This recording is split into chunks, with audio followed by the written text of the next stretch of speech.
ಖ್ಯಾತ ಉದ್ಯಮಿ ಹಾಗೂ ಕಾನ್ಫಿಡೆಂಟ್ ಗ್ರೂಪ್ ಸಂಸ್ಥಾಪಕ ಸಿಜಿ ರಾಯ್ ಆತ್ಮಹತ್ಯೆ ಪ್ರಕರಣ ರಾಜ್ಯವನ್ನೇ ಬೆಚ್ಚಿ ಬೀಳಿಸಿತ್ತು.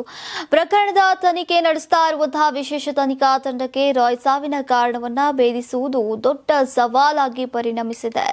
ಉದ್ಯಮಿ ರಾಯ್ ಆತ್ಮಹತ್ಯೆಗೂ ಮುನ್ನ ಯಾವುದೇ ರೀತಿಯ ಸ್ಪಷ್ಟವಾದಂತಹ ಡೆತ್ ನೋಟ್ ಬರೆದಿಟ್ಟಿಲ್ಲ ಎಂಬ ಮಹತ್ವದ ಮಾಹಿತಿ ಇದೀಗ ಪೊಲೀಸ್ ಮೂಲಗಳಿಂದ ಲಭ್ಯವಾಗಿದೆ. ಕಾನ್ಫಿಡೆಂಟ್ ಗ್ರೂಪ್ ಮುಖ್ಯಸ್ಥ ಸಿಜಿ ರಾಯ್ ಅವರಿಗೆ ಡೈರಿ ಬರೆಯುವ ಹವ್ಯಾಸ ಇತ್ತಂತೆ. ಯಾವುದೇ ವ್ಯವಹಾರ ಮಾಡಿದ್ರು ಕೂಡ ಅದನ್ನ ತಾವೇ ತಮ್ಮ ಕೈಯಲ್ಲಿ ಬರೆದು ಇಟ್ಟುಕೊಳ್ತಾ ಇದ್ರಂತೆ. ಎಸ್ಐಟಿ ತಂಡವು ಬೆಂಗಳೂರಿನ ರಿಚ್ಮಂಡ್ ಸರ್ಕಲ್ನ ಲ್ಯಾಂಗ್ಫೋರ್ಡ್ ರಸ್ತೆಯಲ್ಲಿರುವಂತಹ ಕಾನ್ಫಿಡೆಂಟ್ ಗ್ರೂಪ್ ಕಚೇರಿಯಲ್ಲಿ ಅಪಾರ ಪ್ರಮಾಣದ ದಾಖಲೆಯನ್ನ ವಶಕ್ಕೆ ಪಡೆದಿದ್ದು ಈಗ ವಿವರವಾದಂತಹ ಪರಿಶೀಲನೆಯನ್ನ ನಡೆಸಲಾಗ್ತಾ ಇದೆ.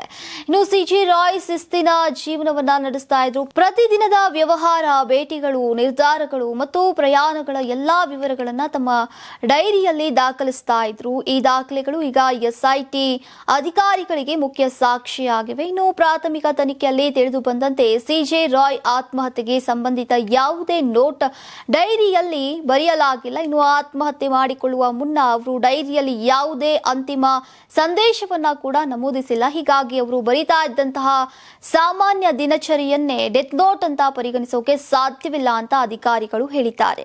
ಇನ್ನು ಎಸ್ಐಟಿ ಅಧಿಕಾರಿಗಳು ಕೈಬರಹದ ದಾಖಲೆಗಳನ್ನ ಸಂಪೂರ್ಣವಾಗಿ ಪರಿಶೀಲಿಸಿದ್ದು ಹೆಚ್ಚಿನ ಮಾಹಿತಿ ಇನ್ನಷ್ಟೇ ಹೊರಬರಬೇಕಿದೆ. ಅಂತಾರಾಷ್ಟ್ರೀಯ ವಾಣಿಜ್ಯ ಮೇಳ 2026 ಫೆಬ್ರವರಿ 6, 7, 8ರಂದು ಬೆಂಗಳೂರಿನ ಅರಮನೆ ಮೈದಾನದ ತ್ರಿಪುರವಾಸಿನಿಯಲ್ಲಿ ಆಯೋಜಿಸುತ್ತಿದೆ. ಇದು ಕರ್ನಾಟಕ ಕೃಷಿ ಇಲಾಖೆ ಪ್ರಕಟಣೆ. ಯಾರಾಗ್ತಾರೆ ಎಂಎಲ್ಎ ಅಭ್ಯರ್ಥಿ 2028 ಶೀಘ್ರದಲ್ಲೇ. ಪ್ರತಿದಿನ ಒಂದೊಂದು ಕ್ಷೇತ್ರದ ಟಿಕೆಟ್ ಆಕಾಂಕ್ಷಿಗಳ ಸಂಪೂರ್ಣ ಮಾಹಿತಿ ಪೊಲಿಟಿಕಲ್ ಜರ್ನಲಿಸ್ಟ್ ಕೆಎಂ ಶಿವಕುಮಾರ್ ಅವರಿಂದ.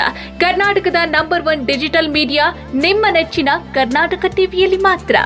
ನೀವು ಸಣ್ಣ ಆಗ್ಬೇಕಲ್ವಾ? ಅದು ಒಂದು ಉತ್ತಮ ಆಹಾರದಿಂದ ಸಣ್ಣ ಆಗ್ಬೇಕಲ್ವಾ? ಪ್ರತಿದಿನ ನಮ್ಮ ಜೀನಿ ಸ್ಲಿಮ್ ನ ಯೂಸ್ ಮಾಡಿ ಯಾವುದೇ ಸೈಡ್ ಎಫೆಕ್ಟ್ ಇಲ್ದಂಗೆ ನೀವು ಸಣ್ಣ ಆಗ್ತೀರಾ.